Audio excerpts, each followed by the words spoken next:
10 মিনিটের ভিতরে কীভাবে ফাঁকিবাজি করে নুডলস রান্না করা যায় সেটাই আজকে আপনাদের সাথে শেয়ার করব।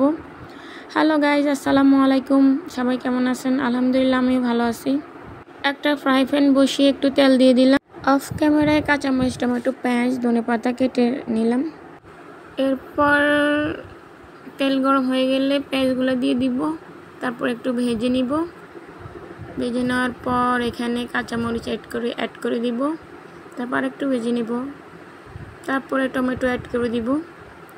তারপরে ভালো করে একটু ভেজে তারপরে এর মধ্যে মশলা অ্যাড করে দিব। এরপর আরেকটি মশলা আছে, ওটাও অ্যাড করে দিব।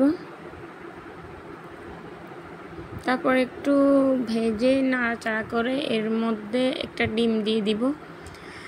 ডিম দিয়ে তারপরে আবারও নাড়াচাড়া ডিসুম করতে করতে তারপরে এর মধ্যে দিয়ে দিব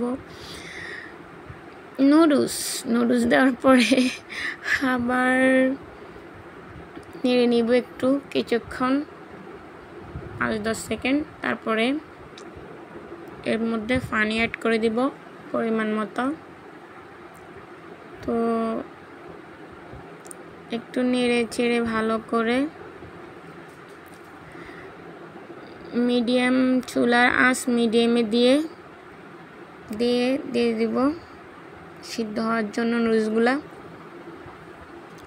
তারপর আবার একটু নেড়ে দিব, মাঝে মাঝে একটু নেড়ে দিতে হবে। এরপর তৈরি হয়ে গেছে আমার ফাঁকিবাজি নুডলস। দেখেন, খেতে কিন্তু অনেক মজা, ইয়াম্মি হয়েছে।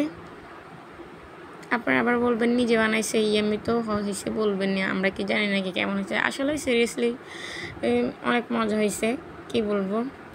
এই যে এর মধ্যে আবার আমি একটু কফিও বানিয়ে ফেললাম অফ ক্যামেরায়, এই যে দেখেন। তো আর কি, যদি আমার ভিডিওটা ভালো লাগে তাহলে লাইক, কমেন্ট, ফলো দিয়ে আমার পাশে থাকবেন। তো ভিডিওটা কেমন হয়েছে জানাবেন। আল্লাহ হাফেজ।